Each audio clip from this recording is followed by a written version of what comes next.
bonjour à toutes et tous et merci de nous avoir invités. Merci de tout ce travail que nous faisons depuis des mois, toi, nous, le mouvement de solidarité, et particulièrement sur ce gros travail que nous avons fait autour du dépôt d'une résolution à l'Assemblée nationale pour savoir si la représentation nationale en France allait reconnaître qu'Israël commet le crime d'apartheid à l'encontre du peuple palestinien.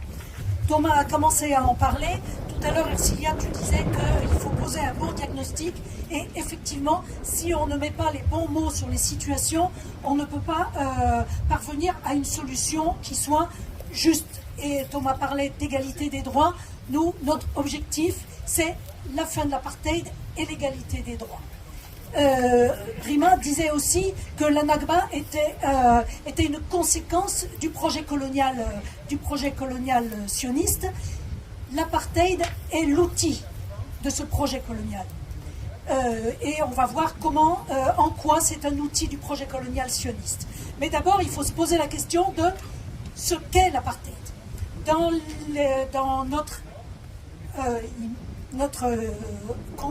notre conscient collectif, l'apartheid nous renvoie à la situation politique en Afrique du Sud jusque dans les années 90. C'était effectivement un régime d'apartheid, mais la définition d'un régime d'apartheid ne se fait pas par analogie avec la situation politique en Afrique du Sud jusque dans les années 90. Il y a tout un corpus dans le droit international qui permet de définir de manière extrêmement claire ce qu'est un régime d'apartheid. Donc il y a la Convention pour l'élimination des discriminations raciales de 1965, il y a la Convention pour l'élimination de l'apartheid de 1975, et il y a le Statut de Rome de 1998 qui définit l'apartheid comme un crime contre l'humanité. Donc vous pourrez trouver plus d'explications dans des petits documents qu'on pourra vous donner, mais si on veut aller à la définition la plus claire possible de l'apartheid, en regroupant ces trois textes, l'apartheid, ce sont les actes inhumains commis en vue d'instituer et d'entretenir la domination d'un groupe racial sur un autre groupe racial d'êtres humains, d'instituer un régime institutionnel d'oppression et de domination. Et tout ça dans l'intention de maintenir le régime. Donc je vais balayer la situation et la politique israélienne, et vous verrez qu'à la fin, vous vous direz, eh bien, Israël coche toutes les cases. Donc les Palestiniens qualifient ce qu'ils vivent d'apartheid depuis des décennies. Il y a des rapports qui se multiplient, qui de plus en plus, là aussi depuis fort longtemps, il y a eu le tribunal Russell, plus récemment il y a eu le rapport de Virginia Taylor et de Richard Falk, et puis il y a eu un rapport extrêmement important que peu de gens connaissent, qui est un rapport des ONG de défense des droits humains au comité pour l'élimination des discriminations raciales, qui reprend point par point toutes les définitions du crime d'apartheid et qui démontre qu'Israël a mis en place à l'encontre du peuple palestinien dans son ensemble un régime d'apartheid.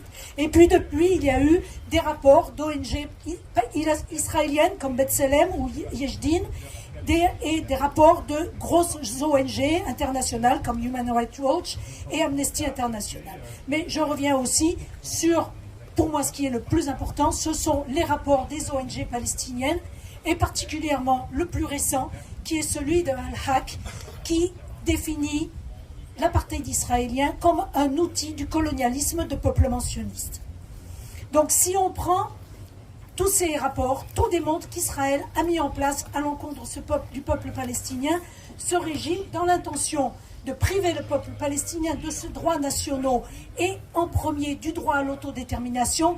Rima en a parlé tout à l'heure. Le premier des droits est le droit à l'autodétermination, et Thomas a rappelé aussi que dans la loi de l'État-nation du peuple juif de 2018, ce droit est nié aux Palestiniens. Et puis, le troisième élément très important, l'objectif est bien de remplacer le peuple palestinien sur ses terres. Je ne reviendrai pas sur la Nakba, je sais que ça ne s'envole pas tout, vu que Rima en a parlé très longuement. Donc, ça je l'ai déjà dit, c'est bon. Donc, revenons sur ce qu'a fait Israël. Dès 1948, Israël a mis en place tout un système à la fois législatif et administratif. Il y a une foultitude de lois, une foultitude de décrets dont l'objectif est de légaliser le vol des terres. Rima a parlé tout à l'heure de la loi des absents, d'institutionnaliser les discriminations entre juifs et non-juifs. Et alors ça, on le retrouve tout au long de la législation israélienne, et c'est valable sur tout le territoire entre la Méditerranée et le Jourdain, et au-delà, et d'enraciner la suprématie des uns sur les autres, et bien entendu d'enraciner la suprématie des juifs sur les non-juifs. Thomas l'a dit, la loi sur l'État-nation ne reconnaît le droit à l'autodétermination qu'au seul peuple juif, et la loi sur l'État-nation institue le colonialisme de peuplement comme une valeur nationale. Donc avec ça, on a le cadre. Dans la définition, je vous parlais des actes inhumains, puisque l'apartheid, ce sont les actes inhumains commis dans le cadre de ce régime d'oppression et de domination systématique. Donc ils se regroupent, ils sont définis, ces actes inhumains, dans la Convention de l'apartheid de 1973.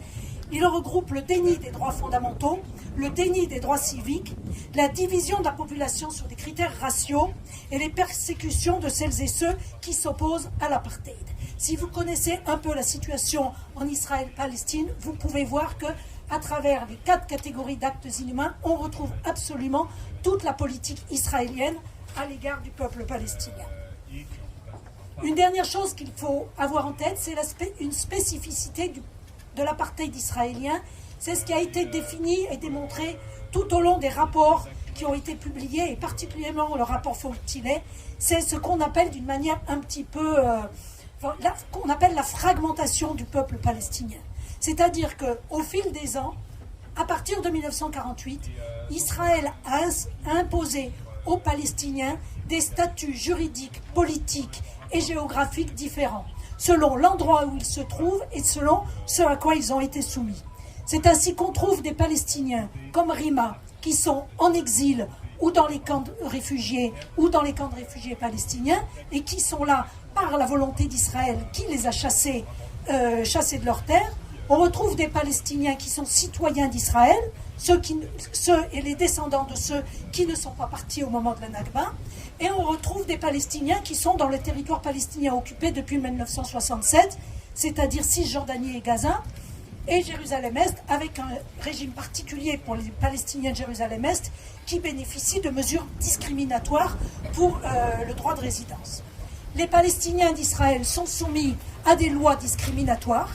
On cesse de nous dire, mais il n'y a pas d'apartheid en Israël, puisque les Palestiniens d'Israël ont le droit de vote. On pourra revenir là-dessus pendant le débat si vous le souhaitez, mais il y a de très fortes discriminations, et également en matière de citoyenneté pour les citoyens palestiniens d'Israël.